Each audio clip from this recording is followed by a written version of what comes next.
နုပြိုချိန်မှာငါမအဟုတ်ရစ်ကျက်ချိန်မှာဘာမှမဟုတ်နေဝင်ချိန်မှာပြာတဆုပ်ပါဗျာ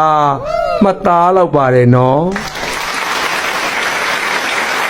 မြင်ဘူးတွေ့ဘူးကုန်းဆွဲဘူးသူများလည်းရှိမှာပါတချို့ကလေးတငယ်များမမြင်ဘူးမတွေ့ဘူးတော့မြင်ဘူးတွေ့ဘူးအောင်ဆိုပြီးအမတ်မထင်ရှေးအောင်ပစ္စည်းလေးတွေ့လို့အမတ်ရရတင်ပေးလိုက်ရခြင်းဖြစ်ပါတယ်ခင်ဗျာစီကန်းရှိသူများစနစ်တကျတိမ့်ထားတော့နောက်လာနောက်သားများမြင်ဘူးတွေ့ဘူးကြုံမှုသွားတာပေါ့ဗျာလူတွေပြောနေတဲ့မူလလက်ဟောင်းခွေးကောင်းတစ်စိတ်တပြားကြီးဆိုတာဒီစက်မျိုးနဲ့သုံးတာဖြစ်မယ်နော်သိုးတဲ့မှုကိုဖိုးချစ်လို့တော့မထင်နဲ့နော်သူများအမတ်တရပေးတဲ့ဝတ်စုံလေးနဲ့ပြင်ဦးလွင်မှာလှုပ်လိုက်ရှာတာလက်ဖက်ရုပ်တဲ့အလုပ်ပဲရလို့ကြောက်နဲ့ထွက်ပြေးလာခဲ့ရတယ်ဗျို့မသားတော့ပါရဲ့ဗျာအယောဒီမှာမြင်းကြံမျိုးအမတ်ဆက်ချစ်နယ်မြေခုနှစ်အလူတိုင်ကကြီးဦးသိန်းဝင်းထွန်းဥတိုင်ကမှဒေါ်ချိုချိုသက်ပါတုတ္တတော်တို့ရဲ့အလူတော်မင်္ဂလာပွဲမှာဆုံရမယ်နော်အဲ့တော့အပြိုလေးကြာနေတာပဲကျမကြီးကျမအရွယ်73နှစ်16နှစ်တော့မဟုတ်73နှစ်အဲ့ဒါဆိုကြာလေးပြပါလေးတဲ့ကျမအရွယ်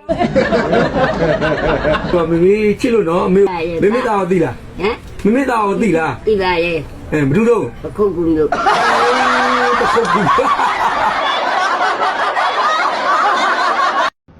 ရှက်ရရဲ့တာဝန်အလူရဲ့တာဝန်ကိုစိတ်ဝင်စားစေတနာပါဆောင်ရွက်ကြပြီးညနေအခါမှာတော့ပိုကြီးထကြတဲ့ဗျို့မထားတော့ပါလေ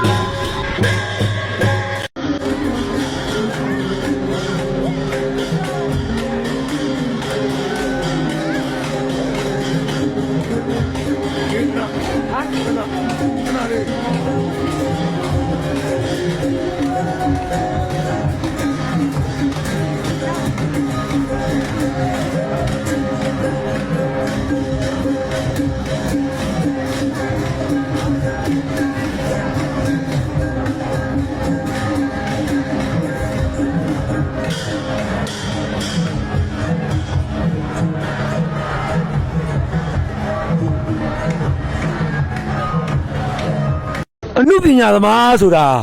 လမ်းမှာကြီးပြီးခီးမှာအိုရတဲ့ဘဝပါဗျာမြင်ဘူးကြည့်ရင်တော့ပြင်ဦးလွင်ကိုလိုက်ပြီးအားပေးကြပါမသားတော့ပါတယ်နော်